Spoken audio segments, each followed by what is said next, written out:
श्री राम। जय जय श्री राम। जैसे कि अभी हमारे भाई साहब ने आप लोगों को बताया कि 2016-17 की स्थिति क्या थी, ये बेरोजगारी आज यहाँ तक पहुँची कैसे, और क्या था इसका मैटर कि आज हम सारे इतने सारे बेरोजगार हो गए जो कि होना ही नहीं चाहिए था। उसका इन्होंने जो बताया वो बिल्कुल सही था। 2016-17 में 2-3 कंपनियां चलती थी यहाँ, जिस कंपनियों में हम लोग काम किया करते थे वहाँ 8 घंटा चला करता था।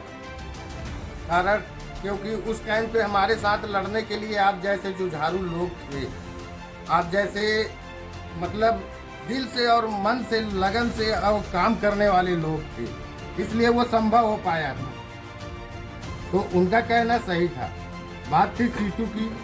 ट्रेड यूनियन सीटू आमाडाण में था, उसके साथ हम लोगों ने मिलकर के काम किया, लेकिन कहीं ना कहीं वो एक तरह से मैनेजमेंट पक्ष का ही व्यक्ति लगा, क्योंकि वो उसके अंडर काम करता था। शायद उसके में ये क्षमता नहीं थी कि वो हमारी बातों को पूरी तरह से रख पाता, क्योंकि कहीं ना कहीं उसकी नौकरी उसके सामने थी और वो अधिकारी उसका बॉस था और वो उसका एम्प्लॉय था। उसके बाद वो कहीं जा करके ट्रेड यूनियन का नेता था। तो मेन मैटर तो था उसका रोजगार, इसलिए वो कहीं ना कहीं हमको साथ देने में या हमारा साथ लेकर के कुछ करने में असफल थे वो। लेकिन कुछ लोग ऐसे थे जो हिम्मत नहीं हारे, उनको लगा कि नहीं, ये लड़ाई हमारी है, हमको खुद लड़ना पड़ेगा इस लड़ाई को, क्योंकि और कोई दूसरा लड़ने वाला नहीं था। तो धीरे धीरे एक सोच बनी कि एक संगठन बनाया जाए। संगठन एक माध्यम था लोगों को जोड़ने का।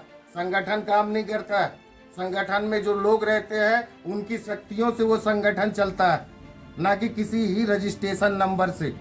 आज ये जो संगठन चल रहा है, आज यहाँ की जो स्थितियाँ बनी हुई है, इसको देखते हुए हम लोगों को अपने काम को छोड़ करके लड़ाई का एक माध्यम चुनना पड़ा कि हमको एक लड़ाई लड़नी पड़ेगी, अपने हक की लड़ाई, तब जा करके हमको वो व्यवस्था मिल पाएगी। उस टाइम पे भी मदद करने वाला कोई नहीं था। शासन प्रशासन ये भी हो, ठेकेदार मजदूर हो, ये सिर्फ एक तरफ और मजदूर एक तरफ। अब इनसे लड़ाई थी तो किसी तरह अपन उस लड़ाई को लड़े, लेकिन कहीं ना कहीं जो हमारा मुखिया था, मालिक था, जो मीडिएटर था, जो हमको रास्ता दिखाता था, वो कहीं ना कहीं हमारे साथ वो कदम मिला करके नहीं चल पाया।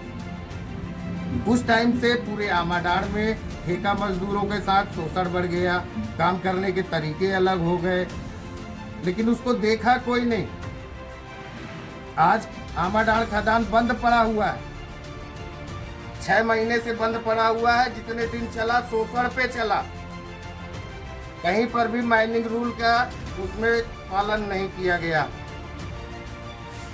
पूरे काम को एक अलग ढंग से वहाँ बैठे खदान के अंदर अधिकारी और ठेकेदार के बदौलत उसको उस खदान के अंदर ही सारे मैटरों को रखा जाता है। उसके बाहर सिर्फ पेपर वर्क होता है कि हम सब सही कर रहे हैं। आज भी देख लीजिए, आज उस खदान के बंद होने से आज कम से कम नहीं तो 500-700 लोग आज बेरोजगार ठेका मजदूर पड़े हुए हैं। न मैनेजमेंट को चिंता है, न शासन को चिंता है, न प्रशासन को चिंता है, न हमको देखने वाले जो मुखिया मालिक बने हुए इस क्षेत्र के हम मालिक हैं, जिनको हम लोगों ने वहां तक पहुंचाया, वो भी आज हमारे जैसे मजदूरों के बारे में सोचने के लिए 2 मिनट का समय नहीं निकाल पाते। इसलिए आज हम सबको अपने काम को छोड़ करके उस काम को सुधार के करने के लिए आज हम सबको एक साथ खड़ा होना पड़ा। जहाँ हमारी स्थिति भी नहीं है कि हम एक दिन भी अगर बेरोजगार रहे तो कल का क्या होगा, लेकिन जहाँ पर पूरे तरह से काम ही उस क्षेत्र में बंद हो जाए, वहाँ पर मजदूर करेगा क्या, सिवाय उसके पास लड़ने के और कोई माध्यम ही नहीं है। वही कर रहे हैं हम लोग।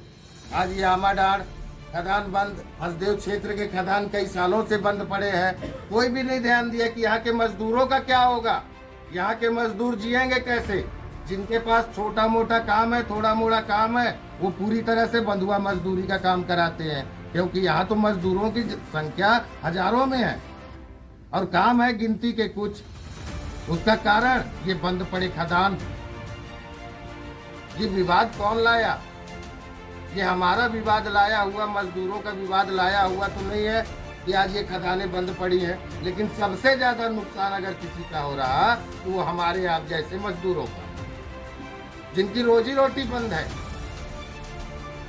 इसलिए आज अपन अपने संगठन के लोगों के साथ मिल करके और उनसे राय लेकर के एक चर्चा किया गया कि नहीं, ये बेरोजगारी आती कहाँ से? ये बेरोजगारी आती है हमारी बुजदिली से।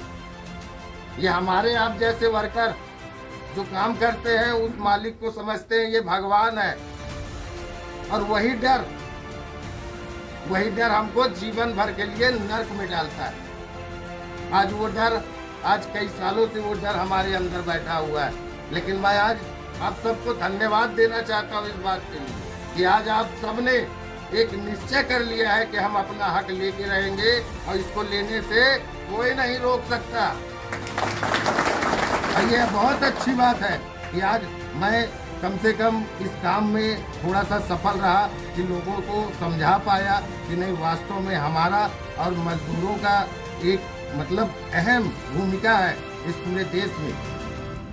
फिर उतने के बाद भी हमारे साथ शोषण क्यों? वहाँ भी देखने को यही मिला कि ये कमियां हमारे अंदर थी, क्योंकि और जो हमको देखने वाले हैं, जो इस सिस्टम को चलाने वाले हैं, वो तो आपके बारे में सोचते ही नहीं। इसलिए उस शोषण को खत्म करने के लिए आज इस संगठन को बनाया गया, और उसमें आज देखते देखते आज हजारों लोगों की जनसंख्या हो गई। और ये उपलब्धि मेरी नहीं, हम सब की है कि आने वाला समय हम सब के लिए बहुत ही अच्छा और सुखद होगा, इसमें कहीं भी दो राय नहीं। बस मैं आज यहाँ के और अपने कार्यालय के माध्यम से ये कहना चाहता हूँ कि जल्द से जल्द जो भी निर्णय लिया जाए कलेक्टर महोदया से या हमारे जो भी वरिष्ठ उन कामों को देखने वाले हैं अधिकारी, उनसे कि जल्द से जल्द आमाडांड़ का निराकरण करके, हसदेव क्षेत्र का निराकरण करके उस कामों को चालू कराइए, ताकि हमारे जैसे हजारों मजदूरों का पेट चल सके और हमारे घरों में 2 वक्त का खाना बन सके, हमारे बाल बच्चों का परवरिश में कम से कम उनके अच्छे भविष्य के लिए कुछ कर सके। इसलिए मैं चाहूँगा कि आमाडांड़ प्रोजेक्ट जितना जल्दी चालू हो सके अच्छा रहता। जो भी सहयोग हम मजदूरों से हो सकेगा उस आमाडांड़ खदान को चलाने के लिए, वो हम सब करने के लिए तैयार हैं।